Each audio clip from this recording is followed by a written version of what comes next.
یقیناً وہ میکسی اسے بے حد پسند آئی تھی۔ آئلہ وہ میکسی لیے فوراً ٹرائننگ روم کی طرف گئی۔ وہ میکسی پہن کر باہر آئی تو حازم کی نظر جیسے پلٹنے سے انکار ہی ہو گئی۔ ندا چچی اور نائلہ نے بھی حازم کی پسند کو داد دی اور فرحان نے بھی۔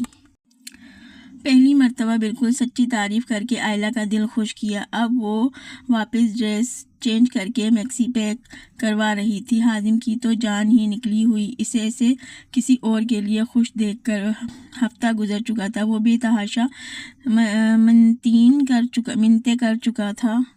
وہ بارہا اپنی محبت کا واضح اظہار کر چکا تھا۔ اپنی اس معمولی سی غلطی سے کہیں بڑھ کر وہ اعتراف کرتا رہا اور بار بار آئلہ سے معافی مانگتا رہا، لیکن اس وقت تو ساری دنیا اس پر جیسے تنگ ہی ہو گئی تھی۔ کسی نے اس کی ایک نہ سنی۔ وہ رات کو اپنے بستر پر لیٹا آج سارے دن کے گزرے واقعات اپنے ذہن میں دہرا رہا تھا، ساتھ ہی آئلہ کے نکاح کے متعلق سوچ کر ہلکان ہو رہا تھا جو کہ کل ہونا تھا۔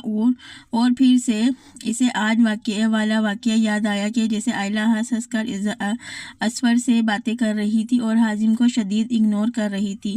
پھر اسے تایا تائی کی پروٹوکول یاد آیا جو وہ اسفر کو دے رہے تھے، جسے دیکھ کر حازم کو پہلی بار اس سے نفرت، جلن، حسد محسوس ہوا۔ دراصل اسفر اپنی فیملی کے ساتھ آج ہی آ گیا تھا جبکہ نکاح کل ہونا تھا۔ حازم یہ سوچ کر کہ آئلہ ہمیشہ کے لیے کل کسی اور کی ہو جائے گی اپنا آپ ختم ہوتا محسوس کرتا رہا۔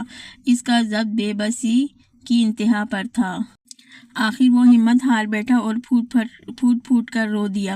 اس نے ایک آخری کوشش کرنے کی ٹھانی۔ وہ ایک آخری التجا کرنا چاہتا تھا، اور یہ التجا وہ کسی اور کے سامنے نہیں بلکہ اپنے رب کے حضور پیش ہو کر کرنا چاہتا تھا۔ سو وہ اپنی جگہ سے اٹھا اور وضو کر کے جائے نماز بچھا کر چند نفل برائے حاجت ادا کرنے لگا۔ وقت تقریباً رات کے 2 بجے کا تھا۔ اب وہ ہاتھ اٹھائے اپنی گردن کو جھکا کر اپنی نظریں خالی ہتھیلیوں پر جمائے اپنی عرضیاں اپنے رب کو سنانے لگا۔ وہ اپنی محبت کھو دینے کے ڈر کے زیر اثر زار و قطار رو رہا تھا۔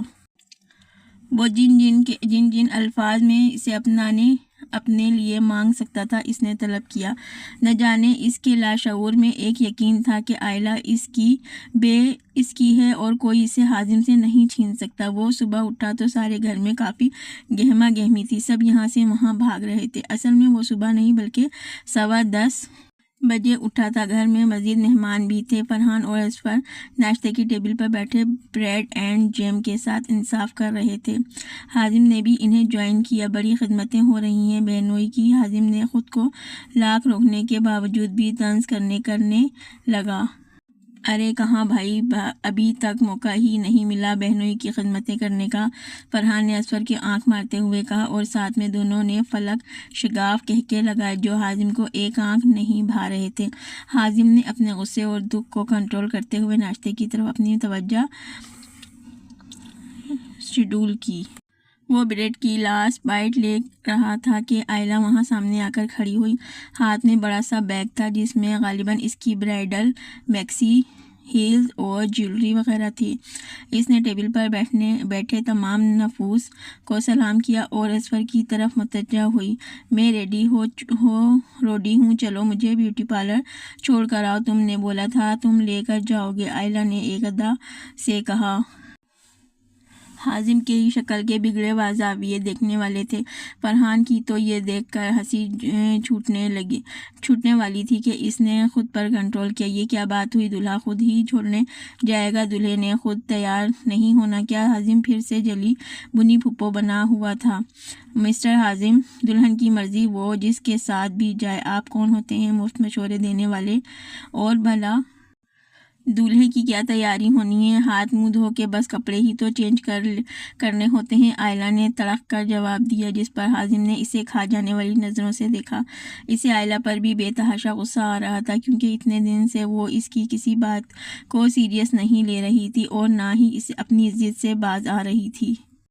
نہ ہی اس نے حازم کی کسی ریکویسٹ پر کوئی کان دھرے تھے۔ ایک دفعہ تو اس کا دل کیا کہ آئلہ کو کڈنیپ کر کے زبردستی ہی نکاح کر لے، لیکن اس کی تربیت اور کردار اسے اس بات کی اجازت نہیں دے رہے تھے کہ وہ کوئی غلط رستہ اپنا کر اپنی خوشی پوری کرے۔ وہ اب اپنے دل کو قسمت کے لکھے راضی کرنے کی کوشش کر رہا تھا۔ وہ اپنے کمرے میں بند ہو کر یہاں سے وہاں ٹہل رہا تھا، کبھی تو بار بار خود کو کول ڈاؤن کرنے کی کوشش کرتا، کیونکہ آئلہ کی ڈھیٹ اور ضدی پن پر اسے ابھی تک غصہ آ رہا تھا، اور ابھی اپنے بے حد بے بس ہونے کی سوچ کر بے ساختہ رو دیتا۔ ابھی بھی وہ ٹہل رہا تھا کہ دروازہ ٹک ہونے کی آواز سن کر آگے بڑھا، اپنی ہتھیلی سے آنکھیں رگڑ کر آنسو صاف کیے، ایک گہری سانس اندر کی طرف لے کر خود کو کیا اور دروازہ کھولا۔ باہر فرحان ہاتھ میں ایک زبردست سا 2 پیس لیے کھڑا تھا۔ اس نے وہ 2 پیس حازم کے ہاتھ میں دیا اور تیار ہونے کو کہا۔ چونکہ نکاح ظہر کی نماز کے فوراً بعد ہونا تھا، اس لیے سب جلد از جلد تیار ہو رہے تھے۔ پر میں نے تو یہ ڈریس نہیں منگوایا، یہ میرا نہیں، حازم نے حیرت سے ڈریس دیکھتے ہوئے کہا۔ اس کی آنکھیں ابھی بھی سرخ تھیں۔ جانتا ہوں تم نے نہیں منگوایا، لیکن یہ تمہارا ہی ہے، آئلہ نے تمہارے لیے آرڈر کیا تھا۔ فرحان نے اس کی حیرت کم کرنے کی کوشش کی۔ لیکن آئلہ نے میرے لیے کیوں آرڈر کیا؟ اب حازم مزید سرپرائز تھا۔ وہ تم نے بھی اس کی ڈریس سلیکشن میں ہیلپ کی تھی نا، اس لیے اس نے یہ تمہارے لیے لیا تھا تاکہ حساب برابر ہو جائے۔ فرحان نے آئلہ کی کہی ہوئی لائن اس کے سامنے رٹ دی۔